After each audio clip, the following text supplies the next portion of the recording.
After starting off the year at an impressive 5-1, the Knicks continue to struggle. They've won just 7 of their last 19 games, which puts them at 12-13 and at the 11th seed in the East. The Eastern Conference is the toughest that it's been in decades. There's currently 10 teams in the East that have a 500 record or better. A few years ago, 500 ball would get you a top 5 seed, but these days, just being 500 doesn't even put you in the playoff picture.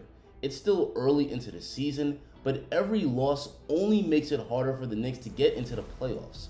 With the Knicks struggling, it could make sense for them to consider a trade to bolster the team. Last year, the Knicks were a mediocre team, and it was the Derrick Rose trade that truly helped the Knicks to separate themselves from the pack and put them in the playoff picture. The Knicks may have to make another trade this year if they want to make the playoffs for the second consecutive season. In last video, we talked about the Damian Lillard to the Knicks rumors and the pros and cons of trading for Dame. Today we'll discuss more potential trade targets. Ironically, we'll discuss trade targets from the team that recently defeated the Knicks, the Indiana Pacers. According to The Athletic, the Pacers are moving towards a potential rebuild. This would make sense as the Pacers have gotten off to a miserable start in the Eastern Conference with an 11-16 record. According to the article, Myles Turner, Caris LeVert, and Domantas Sabonis could all be available in trade talks. It looks like the Pacers are ready to press the reset button and trade their main players for draft picks and assets. And recently, it's been reported that the Knicks are interested in all 3 of those players, as well as Malcolm Brogdon. So let's break down all 4 of these players and see if they would make sense for the Knicks as trade targets. Let's start off with Myles Turner.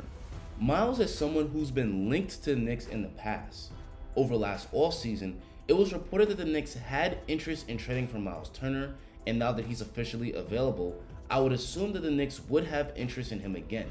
Now on paper, Myles Turner doesn't help a position of need, but with the way that the Knicks centers have been playing, he would certainly be an upgrade. So far, Mitchell Robertson has been a huge disappointment this year. Despite those off-season photos of Mitch getting big, he looks a lot worse on both ends of the floor. In fact, he's played so poorly that he was recently taken out of the Knicks starting lineup. He isn't getting as high off the ground for alley-oops anymore, and his agility on the defensive end looks gone. He's also getting fatigued very quickly. Mitch even said himself recently, "I'm getting tired real quick. I'm gassed." Of course, Mitch does deserve some slack because he spent the entire offseason recovering from his foot injury, so it makes sense that his conditioning is off. But regardless, he hasn't been good this year, and his regression has definitely hurt the Knicks. Mitch is also an unrestricted free agent, and the Knicks may not be willing to pay him. So Turner could be a way for the Knicks to not only upgrade the center position, but find their long-term center as well.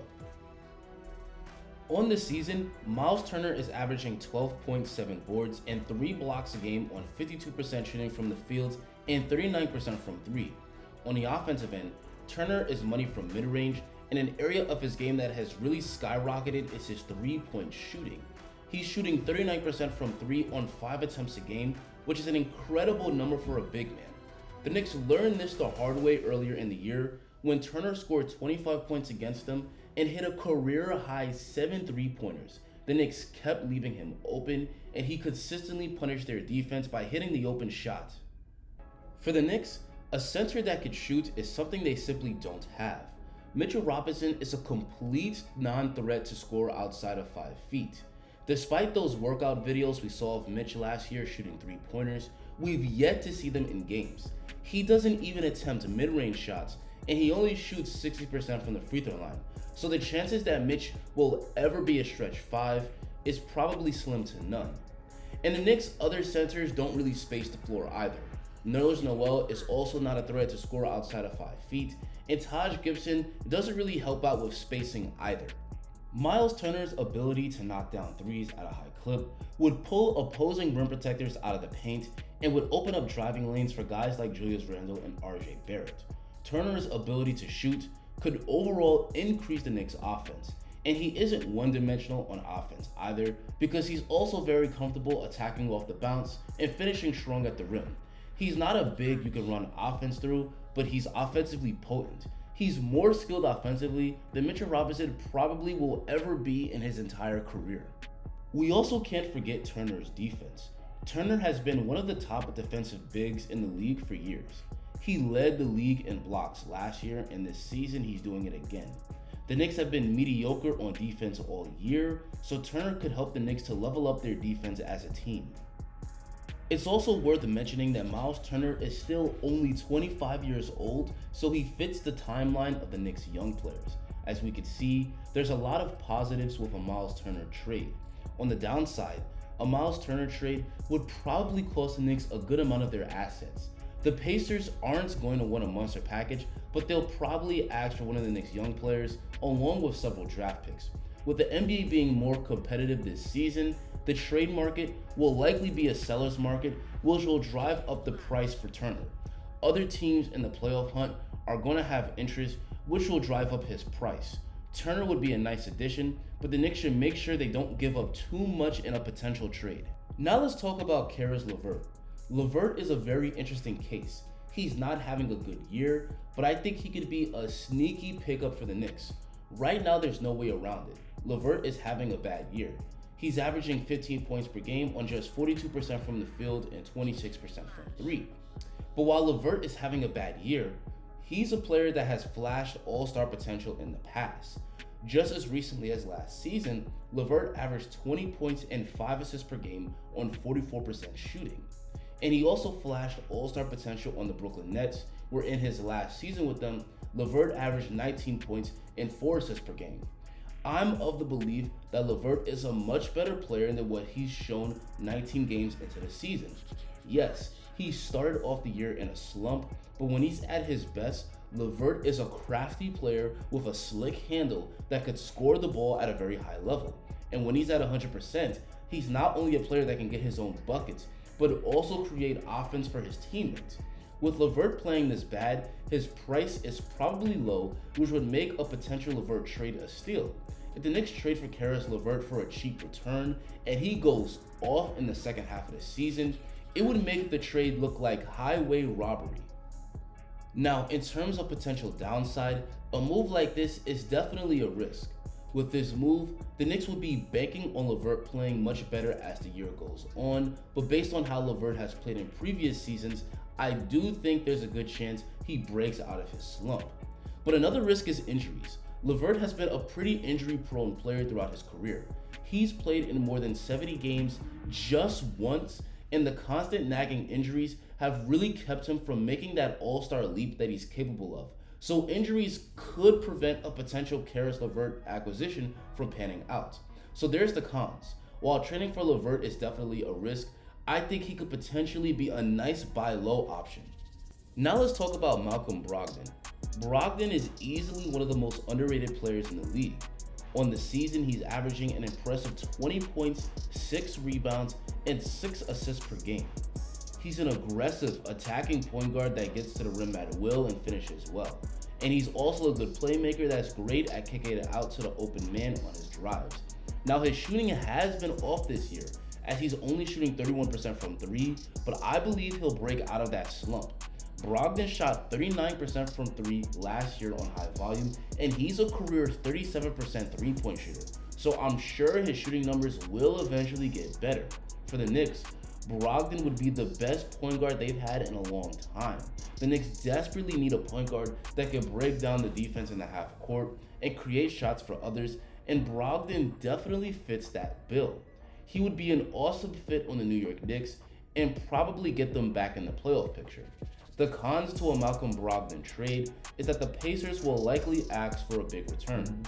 Brogdon is having a great season, and he's locked up for the next 3 seasons, so I think the Pacers are going to want at least RJ Barrett and multiple draft picks in return.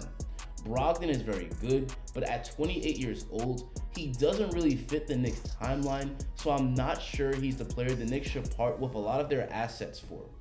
Now let's talk about Domantas Sabonis.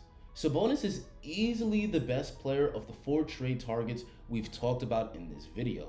Over the past few years, Sabonis has established himself as one of the very best big men in basketball. He's a two-time All-Star, and on the year, he's averaging 18 points, 12 boards, and 4 assists per game on 57% shooting. He's a high basketball IQ player, and he excels in multiple areas of the game. He can handle the ball, he's a good scorer on the block, he's one of the best passing bigs in the league, and he's a great rebounder on both the offensive and defensive glass. Again, center really isn't a position of need for the Knicks, but Sabonis would be a huge upgrade over what the Knicks currently have at the 5.